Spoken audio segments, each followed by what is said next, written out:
So Reuben, thank you so much for doing this for FERNTV, and I want to say congratulations first for having your film Another Body here at Hot Docs, and of course recently at South by Southwest. I mean, you had a panel discussion at South by Southwest with your other co-director, but you know the whole subject, and I think the whole theme of South by Southwest this year was artificial intelligence and like deepfake technology, of course. Whereas last year was all Bitcoin and all that. But you know, talk about that panel and like what came out of that panel discussion, of course, at South by Southwest. It was a really fascinating panel because I think there were a few things we were trying to do with it. You know, one was to speak about the application of deepfake technology and other AI technologies to documentary cinema.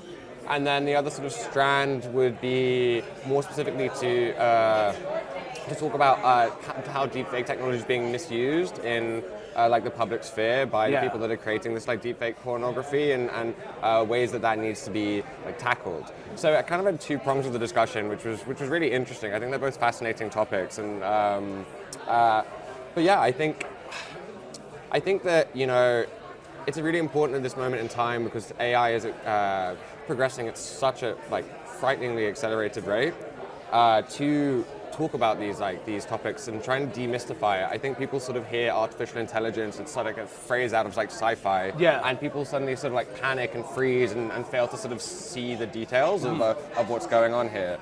And at the same time, the technology is advancing so rapidly, and because there's like this kind of race to be dominant of all these like AI like companies, it feels really like necessary to try and slow things down, or at least to stop and have a conversation and think about the implications of all of this technology that's developing.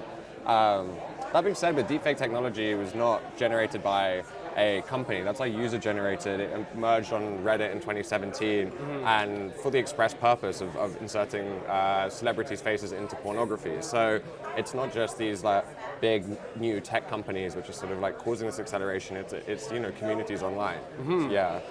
So you ended up meeting the victim of your of this film. How did you end up meeting her, and then how did that trust build where something as you know, as traumatic as what the victim is going through in another body? I mean, how did she end up giving it a go to be a part of this documentary? Yeah, I mean, we found her. We met her after like months of really mind-bending research on 4chan. We knew we wanted to make this film. We knew we wanted to make a film about deepfake, like technology, deepfake pornography, especially because we saw the media coverage was really focusing on, at that point, these sort of speculative like threats to geopolitical stability and democracy, which hadn't really materialized. And what was really being ignored was the fact that this technology was being used to sort of harm women on a really like large scale. And so we wanted to tell that story. And so me and Sophie, my co-director, who fortunately can't be here, embarked on like a long research process where we kind of like infiltrated the deepfake communities on 4chan. That's where a lot of them sort of like congregate and upload, you know, videos they've made, as well as like share tips and tricks. And it was on one of these sort of like these threads that we found a bunch of deepfakes which seemed to have been targeting sort of private citizens, like non-celebrities. And we wanted to know if your like deepfake had appeared on 4chan. There's like this like likelihood that it's going to be on uploaded onto other sites across the web. So like, how would you track down all the other locations of like a deepfake or like pornographic video? And so we reverse image searched a deepfake we'd found on 4chan. And this pulled up a Pornhub account and an X-Hamster account of Taylor, our lead subject. And it wasn't the same, her face wasn't on that original deepfake porn video. It just pulled up these other deepfakes, and we could immediately spot them as deepfakes.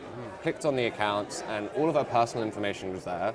And these accounts, you know, these videos weren't labeled as deepfakes. These were purported to be like real pornographic videos, and people were commenting on them saying like, you know, when I'm next in your hometown, I'm going to come and blah, blah, blah, blah, blah. Quite threatening stuff.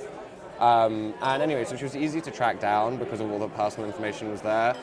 We didn't get in contact immediately because we weren't sure she was aware of the videos, and we weren't like certain of what the right thing to do in that situation was. And so we took a sort of consultation period of about 2 weeks where we spoke to other like victim survivors of like this form of abuse or similar forms of abuse, and a couple of like experts in the field, and came to the conclusion that it was, you know, our like duty to tell her. So we sent her a message on Instagram, I think, first, saying, by the way, we are researching and came across these videos. We think you need to be aware of them. Here are loads of sort of like resources which can help you, both for like legal and psychological support. And, you know, very much in postscript, by the way, we are documentary filmmakers making a documentary. If you want to tell your story, please get in contact with us, and we'd love to have a chat. And a couple days later, she got in contact, and she was really grateful that we'd sort of told her. Once we spoke through our process of sort of our safeguarding process for the film, because she's anonymous throughout the film. Her identity's not out there because that could traffic more people to the videos. It could cause her to sort of face some sort of like retaliation from these communities. So it was very important, and she just doesn't want the deepfake stuff. No, who wants to be known as like the deepfake girl? You know, Yeah, she wants to be this like incredible engineer, and so she didn't want her identity out there. And once we talked through that safeguarding process, what our intentions were for the project, and the sort of the change that we believe this film could make, she decided she wanted to sort of participate. Nice. And so it wasn't a complicated process. It didn't take much persuading, to be honest. She's someone who's always been interested in advocacy, like wanted to get into politics when she was younger, and I think saw this as a potential silver lining. You know, like this horrible thing has happened to me, but maybe I can change legislation or change the experience of other women who this might unfortunately happen to. Yeah. Let's talk about like we have an incel problem. So an incel problem, like, and then having those incels go, getting part of a community like 4chan and them doing what they want to do within these communities. I mean, this is a great problem. Like from your perspective, not what do we need to do? What do you think needs to happen? It's such a huge question. I feel like every, at least short answer to this feels kind of reductive because there are so many factors at play, which I think have like generated this new phenomenon of the incel. I think the most if we're like trying to think of like what potentially has caused this, I think that the emergence of our sort of like digital existence has isolated certain people who feel more comfortable in that space, so they're not having contact with others, in a way that people were forced to have any sort of like sense of like social life previously. And I think that sort of like isolation can in some situations foster sort of extreme views. The ways to like tackle that, I don't know how we can get people off the computer 24/7. It's a tricky situation. Another factor of it is I think a lot of these young men feel disenfranchised because there are like high rates of like unemployment or economic instability, and I think that sort of dissatisfaction can be like channeled into sort of hatred. Other factors are, the incel sort of claim is that this is all because of feminism, which is crazy, because there's more sort of romantic agency in women now than there was prior. They're now like being like left behind. That can't be fixed. That's great that there is more sort of like freedom for women to choose who they're going to be with rather than be coupled up with their like neighbor or whatever, which I feel like used to be so common.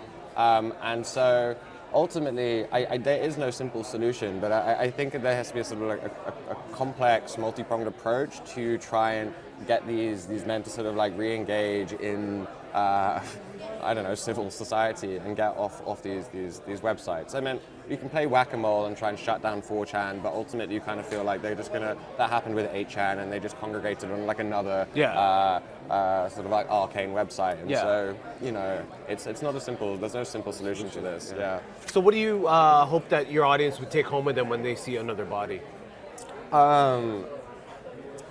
I hope they see Taylor as an inspiring figure. It's in some parts a pretty horrifying and often depressing film. But ultimately, I think I'm so proud of her. She's such a remarkable like person. And so I hope that they see her strength and kind of apply that to their own life. And I hope they're like galvanized to sort of like join the fight to try and solve some of these issues. Right. But also it depends on like the specific audience member, you know, like I hope this is getting in front of, you know, teenage boys. I hope that they will see this and sort of like understand that it might just be a few clicks on your computer, which seems maybe kind of innocuous or harmless, like what are you really doing? There's no physical harm being caused. But to understand the sort of the depth that the depth of impact this can have on people's lives. And so hopefully that will make them sort of reconsider before they commit for a form of like intimate image abuse, you know. That's true. Yeah. So how does it feel to be part of Hot Docs this year? And of course, them celebrating their 30th anniversary. Yeah. We're so proud to be here. Like, we owe Hot Docs so much. We were part of Dealmaker in 2021, and that was our like first sort of like institutional stamp of support for the film. So it really like made the film a real thing rather than something we were just like, I don't know. We were a team of 3, I think, at the time, and we were just like, you know, recording footage and kind of piecing together how this could sort of ultimately materialize into a film. And Hot Dogs were the first people that really took a bet on us, and we're so grateful. So to finally come back here with a film and get to show it in front of such an engaged audience, like the audience here the questions they asked were incredible, so interesting. It was a fascinating discussion after our premiere. And just having the opportunity to see the rest of the programming. Like I love the films I've seen here. There's such an extraordinary like breadth to the type of film that is playing here. And yeah, I'm having a wonderful time. I'm just really grateful. Yeah.